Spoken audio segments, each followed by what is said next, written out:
నమస్తే, welcome to non stop news. రోజంతా బిజీగా ఉన్నారా? న్యూస్ అప్డేట్స్ మిస్ అయ్యారా? డోంట్ వరీ, బ్రేక్స్ లేకుండా బోర్ కొట్టకుండా నాన్ స్టాప్ న్యూస్ ప్రతిరోజు రాత్రి 9 గంటలకు. నేను అనుశ్రీ. నేను కవిత. విజన్ 2047 పేరుతో చంద్రబాబు మరోసారి పబ్లిసిటీ స్టంట్ కు దిగారని మాజీ ముఖ్యమంత్రి వైఎస్ఆర్సీపీ అధ్యక్షుడు వైఎస్ జగన్ ఎక్స్ వేదికగా విమర్శించారు. ప్రజలను మభ్యపెట్టడానికి, మాయ చేయటానికి ఇదొక ఎత్తుగడని వైఎస్ జగన్ పోస్ట్ చేశారు. చంద్రబాబు గారి పత్రంలో రాష్ట్రం అవసరాలకు, ప్రజల అవసరాలకు చోటే లేదన్నారు. వాస్తవిక దృక్పథం అంతకన్నా లేదన్నారు. చంద్రబాబు పాలన ఎప్పుడూ ప్రజల తనకిచ్చిన 5 ఏళ్ల కాలంలో తన మేనిఫెస్టోలో చెప్పిన వాటి అమలు మీద ఎప్పుడూ ఉండదన్నారు. ఎప్పుడూ ప్రజలను మోసం చేయటం మీదనే, ప్రజలను మాయ చేయటం మీదనే చంద్రబాబు ధ్యాసంతా ఉంటుందని వైఎస్ జగన్ విమర్శించారు. 1998లో కూడా చంద్రబాబు విజన్ 2020 పేరిట డాక్యుమెంట్ విడుదల చేశారు. ఉమ్మడి రాష్ట్ర చరిత్రలో అదొక చీకటి అధ్యాయం. రైతుల ఆత్మహత్యలు, పనుల కోసం వలసలు, ఉపాధి లేక, ఉద్యోగాలు లేక అష్ట కష్టాలు, వీటన్నింటినీ దాచేసి చంద్రబాబు గారు తన విజన్ చుట్టూ నడిపించిన ప్రచారం అంతా ఇంతా కాదు. ప్రైవేటీకరణ పేరుతో ప్రభుత్వ విలువైన ఆస్తులను పప్పు బెల్లాల మాదిరిగా చంద్రబాబు తన మనుషులకు కట్టబెట్టి అవినీతికి పాల్పడ్డారు. ఆ రోజుల్లో స్విట్జర్లాండ్కు చెందిన అప్పటి ఆర్థిక మంత్రి పాస్కల్ హైదరాబాద్కు వచ్చిన సందర్భంలో విజన్ డాక్యుమెంట్ల పేరిట ఇలా అబద్ధాలు చెప్పేవారని, మా దేశంలో అయితే జైలుకో లేకపోతే ఆసుపత్రికో పంపిస్తామని కామెంట్ చేశారు.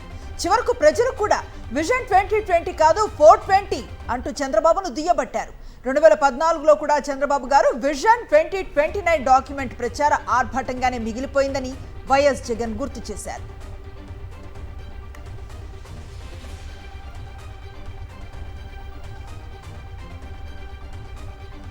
అమరజీవి శ్రీ పొట్టి శ్రీరాములు వర్ధంతి సందర్భంగా వైఎస్ఆర్సీపీ అధినేత మాజీ ముఖ్యమంత్రి వైఎస్ జగన్మోహన్ రెడ్డి నివాళులర్పించారు. ప్రత్యేక రాష్ట్రం కోసం పొట్టి శ్రీరాములు ప్రాణాలు వదిలారని, తెలుగు ప్రజల హృదయాల్లో పొట్టి శ్రీరాములు చిరస్థాయిగా నిలిచిపోతారని తెలిపారు. ఈ మేరకు ఎక్స్ వేదికగా ట్వీట్ చేశారు వైఎస్ జగన్.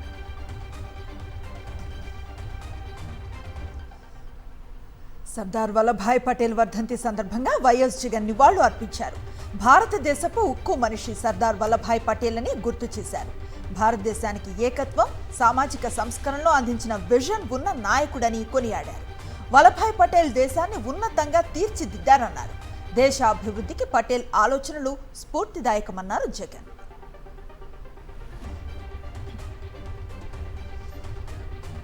ఈ నెల 21న మాజీ సీఎం వైఎస్ జగన్ పుట్టినరోజు సందర్భంగా రాష్ట్ర వ్యాప్తంగా అన్ని స్థాయిల్లో సేవా కార్యక్రమాలు నిర్వహించాలని వైఎస్ఆర్సీపీ నిర్ణయించింది.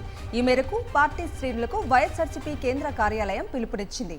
ఈ నెల 21న కార్యక్రమంలో అందరూ మమేకం కావాలని కోరింది. పార్టీ ప్రతినిధులు, నాయకులు, కార్యకర్తలు, అభిమానులంతా కలిసి వైఎస్ జగన్ పుట్టినరోజు వేడుకలను ఘనంగా నిర్వహించాలని, ఎమ్మెల్యేలు, పార్టీ కోఆర్డినేటర్లు సమన్వయం చేసుకోవాలని సూచించింది.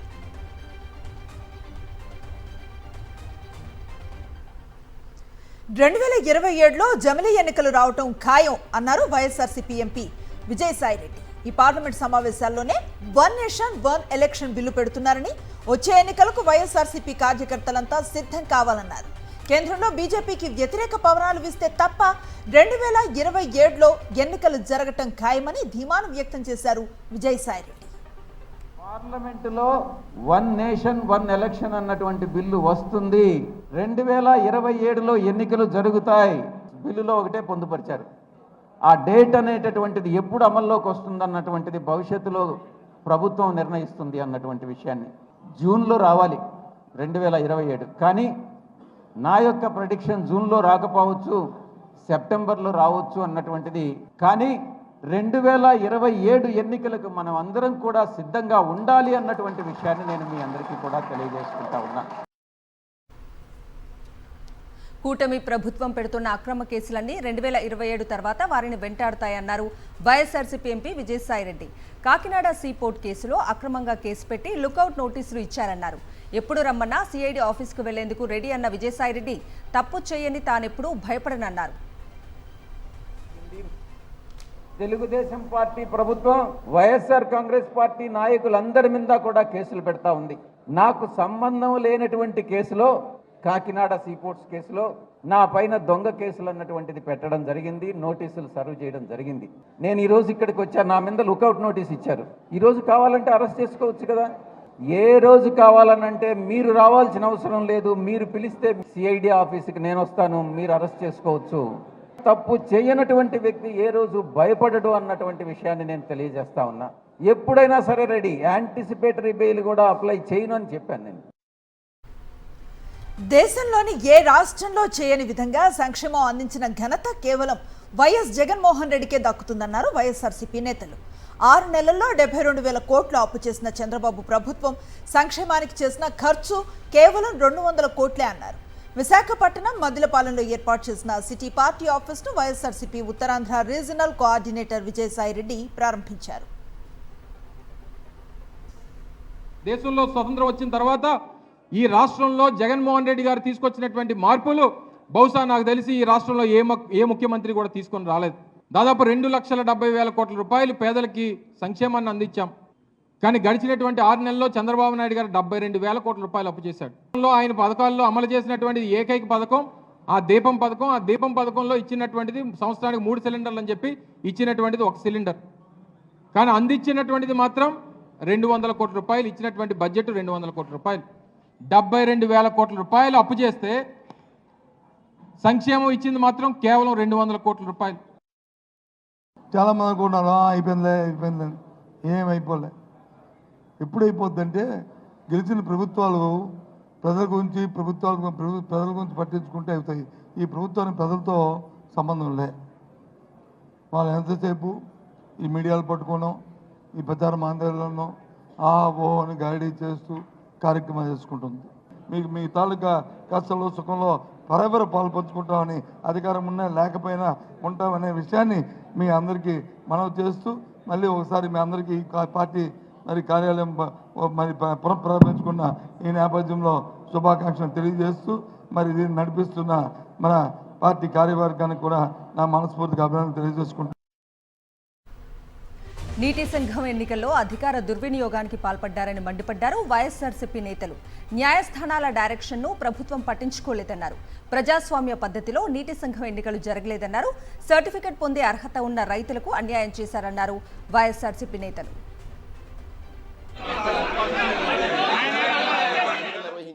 సీక్రెట్ బ్యాలెట్ పద్ధతిలో ఎన్నికలు నిర్వహించాలని కోర్టు నిర్దేశించినప్పటికీ కూడా ఇది ఒక దౌర్జన్యమా లేకపోతే అధికారం ఉన్నటువంటి దురహంకారమా?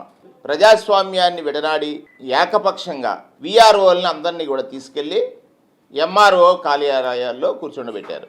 ఎవరైనా సర్టిఫికేట్ కోసం వెళ్ళినట్లయితే వారిని పోలీసు శాఖ ద్వారా అడ్డగించారు.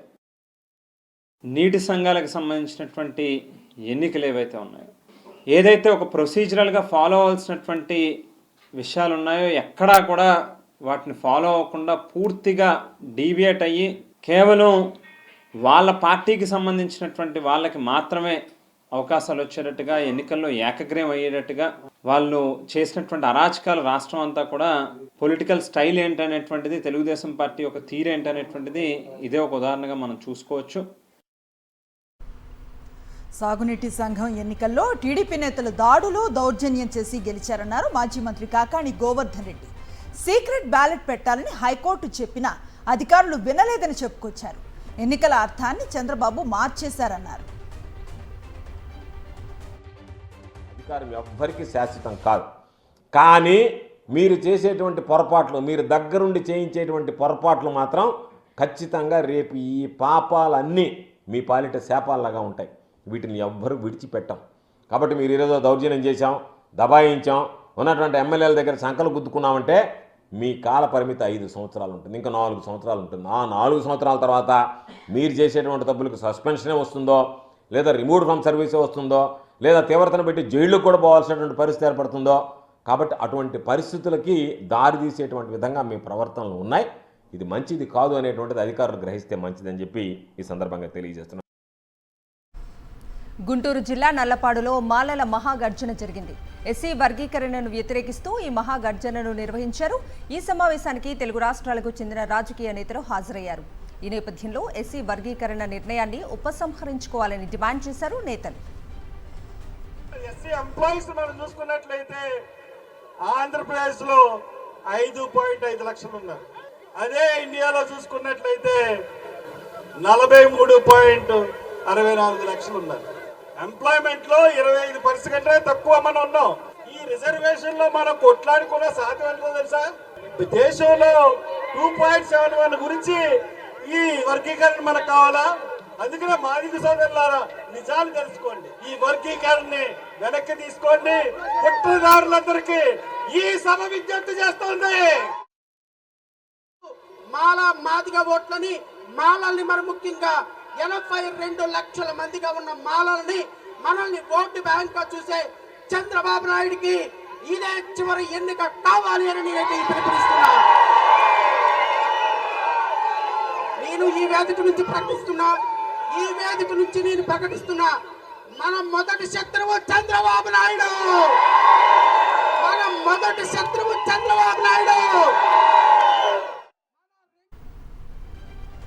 మోసపూరిత హామీలతో చంద్రబాబు ప్రజలను మోసం చేశారని ఆరోపించారు భూమన కరుణాకర్ రెడ్డి. వైఎస్ జగన్ పాదయాత్రలో పేదల కష్టాలు చూసి వారి సమస్యలను తెలుసుకొని అధికారంలోకి రాగానే సంక్షేమ పథకాలను అందించారని గుర్తు చేశారు. 6 నెలల్లోనే ప్రజల్లో కూటమి ప్రభుత్వంపై తీవ్ర వ్యతిరేకత వచ్చిందన్నారు భూమన కరుణాకర్ రెడ్డి. ఖచ్చితంగా జగన్మోహన్ రెడ్డి గారు కార్యకర్తల కోసమనే పనిచేసినటువంటి మనిషి 3648 కిలోమీటర్ల పదయాత్ర చేసినప్పుడు రోజుకు 25,000 మందికి పైగా ప్రజలతో, కార్యకర్తలతో, మహిళలతో మమేకమై వాళ్ళ కన్నీళ్లను తుడుస్తూ వాళ్లకు ఒక భరోసా కల్పిస్తూ ఆయన చేసినటువంటి అవిశ్రాంతమైనటువంటి ఆ పాదయాత్ర, అంతకుముందు జరిగిన పోరాటాలు, ఇవన్నీ కూడా మనము కూడా మననం చేసుకోవాలా. ఏపీ హోంమంత్రి వంగలపూడి అనిత మరోసారి వివాదాస్పద వ్యాఖ్యలు చేశారు. రాష్ట్రంలో యువత గంజాయి మత్తుకు అలవాటు పడుతోందని, సినిమాలు చూసి యువకులు ప్రభావితులవుతున్నారని ఆమె అన్నారు. గంజాయి, డ్రగ్స్, మందు తాగే వాళ్లను హీరోలుగా చూస్తున్నారని వ్యాఖ్యానించారు. మగ పిల్లలను పెంచడంలో తల్లిదండ్రులే బాధ్యత తీసుకోవాలన్నారు మంత్రి అనిత. ఓ గాంజాయి తీసుకుంటేనో, ఒక డ్రగ్స్ తీసుకుంటేనో, ఒక మందు తాగితేనో అదో పెద్ద హీరోయిజం లా ఫీల్ అయ్యే ఇటువంటి పరిస్థితుల నుంచి అది కాదు హీరోయిజం అంటే. ఒక ఆడబిడ్డకి అన్యాయం జరిగితే, ఒక ఆడబిడ్డ ఆపదలో ఉంటే రక్షించే పొజిషన్ లో వచ్చినప్పుడే వాడు హీరో అవుతాడు అన్న భావన మనందరిలోని కలిగే పరిస్థితి రావాలని నేను మనస్ఫూర్తిగా కోరుకుంటున్నా. ఈరోజు గాంజాయి, డ్రగ్స్ ఎంత దారుణంగా పరిస్థితులు పెరిగిపోయినాయి అంటే, ఈరోజు చాలా మంది తల్లిదండ్రులు ఉన్నారు, మన పిల్లలు ఏదో రకంగా ఇంట్లో రూముల్లో కూర్చొని చదువుకుంటున్నారేమో అనుకుంటాం. స్నేహితుల ప్రోద్బలంతోనూ వాళ్ళు గంజాయికి, డ్రగ్స్ కి అలవాటు పడిన తర్వాత వాళ్ళు చేసే ఆకృత్యాలు వాళ్ళ జీవితాలే నాశనం అయిపోతున్నాయి. ప్రయాగ్రాజ్లో జనవరి 13 నుంచి ఫిబ్రవరి 26 వరకు మహాకుంభమేళా జరగనుంది. ఈ మేరకు కుంభమేళాలో పాల్గొనాలని కేంద్ర మంత్రి కిషన్ రెడ్డికి ఆహ్వానం అందింది. ఈ నేపథ్యంలో కుంభమేళాకు 30 కోట్ల మందికి పైగా భక్తులు వస్తారని అంచనా వేస్తున్నామన్నారు. కుంభమేళాలో పుణ్య స్నానాలు ఆచరిస్తామన్నారు కిషన్ రెడ్డి. గంగానదిలో ఏదైతే ఉత్తరప్రదేశ్లోని ప్రయాగ్రాజ్లో మహాకుంభమేళా జనవరి 13వ తేదీ నుంచి ఫిబ్రవరి 26వ తేదీ వరకు జరగనున్నది. ఇది ప్రతి 12 సంవత్సరాలకోసారి జరిగేటువంటి మహాకుంభమేళా. ఈ కుంభమేళాలో ప్రపంచవ్యాప్తంగా ఉన్నటువంటి సుమారు 30 కోట్ల మందికి పైగా హిందువులు పాల్గొంటారనేటువంటి అంచనా వేయడం జరిగింది. తెలంగాణ బీజేపీ అధ్యక్ష రేసులో తాను లేనన్నారు కేంద్ర మంత్రి బండి సంజయ్. పార్టీ తనకు అప్పగించిన బాధ్యతలను సమర్థవంతంగా నిర్వర్తించేందుకు ప్రయత్నిస్తున్నానన్నారు. హైకమాండ్ తీసుకునే నిర్ణయానికి అందరూ కట్టుబడి ఉండాలన్నారు బండి సంజయ్. నేను పార్టీ అంతకంటే పెద్ద బాధ్యతను పార్టీ నాకు ఇచ్చింది. హోంశాఖ సహాయ మంత్రి బాధ్యతకు అంతకంటే పెద్ద బాధ్యత ఇచ్చింది. ఆ బాధ్యతకు న్యాయం చేయాలని నేను ప్రయత్నిస్తున్నా. నా స్థాయిలో నేను కష్టపడి పనిచేస్తున్నా. మరి రాష్ట్ర అధ్యక్షుని ఆలోచన నాకు లేదు. అంతకంటే పెద్ద బాధ్యతలను ఉన్నా ఆ బాధ్యత నెరవేర్చే క్రమంలో మాత్రమే నేను పనిచేస్తున్నా. అందరు కలిసి సమిష్టిగా నిలుచుకుంటారు. కాబట్టి ఎన్నికల్లో ఇచ్చిన మరో హామీని అమలు చేయనుంది తెలంగాణ కాంగ్రెస్ ప్రభుత్వం. భూమి లేని పేదలకు 12,000 రూపాయలు ఇస్తామన్న హామీని అమలు చేయనుంది. ఈ నెల 28న కాంగ్రెస్ ఆవిర్భావం సందర్భంగా మొదటి దఫా 6,000 రూపాయలను అర్హుల ఖాతాలో జమ చేస్తామన్నారు డిప్యూటీ సీఎం. ఆనాడు అఖిల భారత కాంగ్రెస్ కమిటీ ఉద్భవించినటువంటి రోజు డిసెంబర్ 28, 1885. ఆ డిసెంబర్ 28 ఈ నెల 28 నాడు ఆ పార్టీ ఆవిర్భావోత్సవం రోజు పేద ప్రజల కోసం దేశం కోసం ఆలోచన చేసే పార్టీ కాబట్టి ఆ డిసెంబర్ 28 నాడు ఆ ల్యాండ్లెస్ పూర్కి కూడా మేము ప్రతి కుటుంబానికి 12,000 రూపాయలు 2 ఇన్స్టాల్మెంట్స్లో ఇస్తా అని చెప్పాము సంవత్సరానికి. మొదటి ఇన్స్టాల్మెంటు 28వ తారీఖు నాడు వేయబోతాం. జగిత్యాల జిల్లా కేంద్రంలో ఉద్యమ తెలంగాణ తల్లి విగ్రహ ఏర్పాటుకు బీఆర్ఎస్ ఎమ్మెల్సీ కవిత భూమి పూజ చేశారు. ప్రభుత్వం ఎన్ని జీవోలు గెజిట్లు జారీ చేసినా తెలంగాణ తల్లినే తాము ప్రతిష్ఠించుకుంటామని తేల్చి చెప్పారు. కేసులకు భయపడే ప్రసక్తే లేదన్నారు. ఉద్యమ కాలంలో తెలంగాణ తల్లి తమకు స్ఫూర్తినిచ్చిందని, ధైర్యాన్ని నింపిందని తెలిపారు. గ్రామాన ఉద్యమ తెలంగాణ తల్లి విగ్రహాలను ప్రతిష్ఠిస్తామని ప్రకటించారు. జగిత్యాల జిల్లా పర్యటనకు వచ్చిన కవితకు బీఆర్ఎస్ నేతలు, కార్యకర్తలు గజమాలతో ఘన స్వాగతం పలికారు. ఖచ్చితంగా తెలంగాణ ఉద్యమ కాలంలో మా అందరికి ధైర్యాన్ని నింపి మా అందరికి స్ఫూర్తినిచ్చినటువంటి ఆ తెలంగాణ తల్లినే, ఉద్యమ తల్లినే నిలుపుకుంటాం. ఆ ఉద్యమ తల్లి చేతిలోని బతుకమ్మను సగర్వంగా విశ్వమంతా కూడా వ్యాపించేలాగా ప్రయత్నం చేస్తాం. జీవోలతోని భయపెట్టలేరు, కేసులతోని భయపెట్టలేరు. తెలంగాణ అస్తిత్వం మీద మీరు చేస్తున్నటువంటి దాడిని గ్రామాన ఎండగడతాం. ఖచ్చితంగా తెలంగాణ ఉద్యమ తల్లి రూపాన్ని ఇక్కడ జగిత్యాలలో పెద్ద ఎత్తున నిలుపుకుంటామని తెలియజేస్తా ఉన్నాం. జై తెలంగాణ. మంచు ఫ్యామిలీలో మరోసారి వివాదం చెలరేగింది. మంచు మనోజ్కు చెందిన జనరేటర్లో మంచు విష్ణు పంచదార పోశాడు. దీంతో మంచు మనోజ్ ఇంటికి విద్యుత్ సరఫరా నిలిచిపోయింది. రాత్రి జల్పల్లి నివాసంలో మంచు మనోజ్ బర్త్డే పార్టీని ఏర్పాటు చేశాడు. అయితే పార్టీకి విద్యుత్ సరఫరా కోసం బయట నుంచి జనరేటర్లను తెప్పించాడు. పార్టీ ఏర్పాటుతో అసహనానికి గురైన మంచు విష్ణు తన మనుషులతో వచ్చి జనరేటర్లో పంచదార పోయించాడు. దీనికి సంబంధించిన సీసీ ఫుటేజ్ కూడా బయటకు వచ్చింది. దీంతో ఆధారాలతో పహాడీ షరీఫ్ పోలీస్ స్టేషన్లో ఫిర్యాదు చేయనున్నారు మంచు మనోజ్.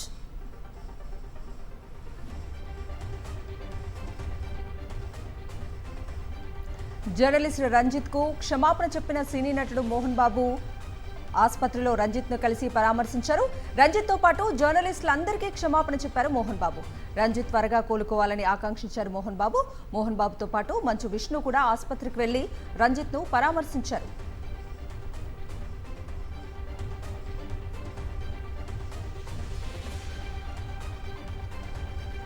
ఐకాన్ స్టార్ అల్లు అర్జున్ తన భార్య స్నేహారెడ్డితో కలిసి తన మేనమామ చిరంజీవి ఇంటికి వెళ్లారు. సంజయ్ థియేటర్ దగ్గర తొక్కిసలాట ఘటనలో జైలు నుంచి విడుదలైన తర్వాత తొలిసారి చిరంజీవిని కలిశారు. చిరంజీవి ఇంటి నుంచి నేరుగా నాగబాబు ఇంటికి వెళ్లారు అల్లు అర్జున్, స్నేహారెడ్డి. నాగబాబును కలిసి తాజా పరిణామాలపై చర్చించినట్లుగా తెలుస్తోంది. అరగంట పాటు నాగబాబు నివాసంలోనే గడిపారు.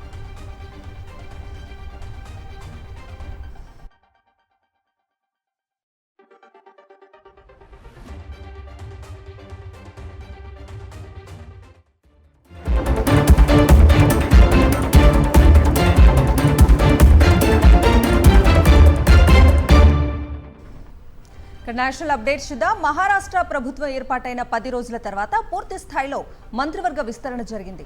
మహాయుతిలోని 3 పార్టీలకు చెందిన పలువురు నేతలు మంత్రులుగా ప్రమాణం చేశారు. బీజేపీ, షిండే శివసేన, అజిత్ పవార్ ఎన్సీపీ పార్టీలకు చెందిన 39 మంది నేతలు మంత్రులుగా ప్రమాణ స్వీకారం చేశారు.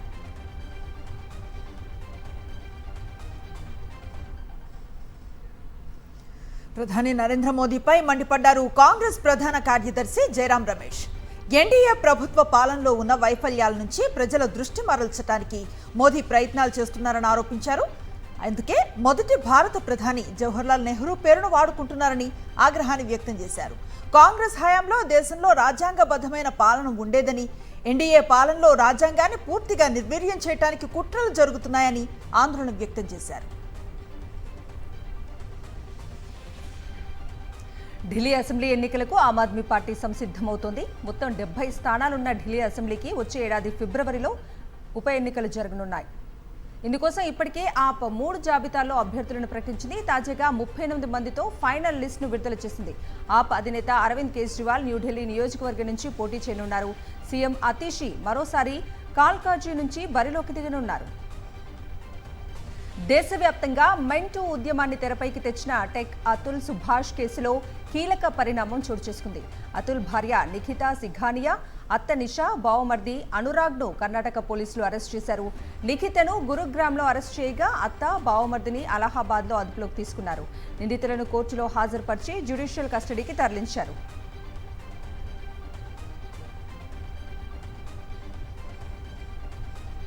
Coming to sports updates. Australia, India మధ్య జరుగుతున్న 3వ టెస్ట్ 2వ రోజు ఆట ముగిసింది. ఆట ముగిసే సమయానికి ఆసీస్ స్కోరు 7 వికెట్ల నష్టానికి 405 పరుగులు చేసింది. ట్రావిస్ హెడ్, స్మిత్ సెంచరీలతో చెలరేగారు. ఆసీస్ బ్యాట్స్మెన్ను కంట్రోల్ చేయడంలో భారత బౌలర్లు విఫలమయ్యారు. భారత బౌలర్లలో బుమ్రాకు 5 వికెట్లు, సిరాజ్, నితీష్కు చెరో వికెట్ దక్కాయి. క్రీజ్లో 47 పరుగులతో క్యారీ, స్టార్క్ 7 పరుగులతో ఉన్నారు. టీమిండియా ప్రధాన పేసర్ జస్ప్రీత్ బుమ్రా చరిత్రను సృష్టించాడు. ఆస్ట్రేలియాతో 3వ టెస్టులో 5 వికెట్లతో మెరిశాడు. ఆస్ట్రేలియా బ్యాటర్లు ట్రావిస్ హెడ్, స్టీవ్ స్మిత్లను పెవిలియన్కు చేర్చాడు. అలాగే మరో అరుదైన ఘనతను సాధించాడు బుమ్రా. విదేశాల్లో టెస్ట్ ఫార్మాట్లో అత్యధిక సార్లు 5 వికెట్ల ఘనతను అందుకున్న భారత ఫాస్ట్ బౌలర్గా చరిత్రకెక్కాడు. బుమ్రా విదేశాల్లో 11 సార్లు 5 వికెట్లను సాధించాడు.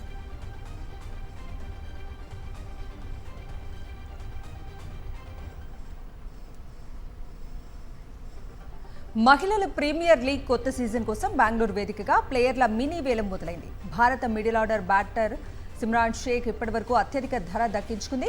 ఆమెను 1,90,00,000 రూపాయలకు గుజరాత్ జైన్స్ దక్కించుకుంది. సిమ్రాన్ బేస్ ధర 10 లక్షలు కాగా ఢిల్లీ, గుజరాత్ పోటీ పడ్డాయి. వెస్టిండీస్ ఆల్రౌండర్ డియాండ్రా డాటిన్ 1,70,00,000 రూపాయలకు గుజరాత్ జైన్స్ సొంతం చేసుకుంది. ఆమె కనీసం 50 లక్షలు కాగా గుజరాత్, యూపీ వారియర్స్ పోటీ పడ్డాయి. చివరకు గుజరాత్ దక్కించుకుంది. అలాగే భారత్కు చెందిన 16 ఏళ్ల జి కమలిని భారీ ధర పలికింది.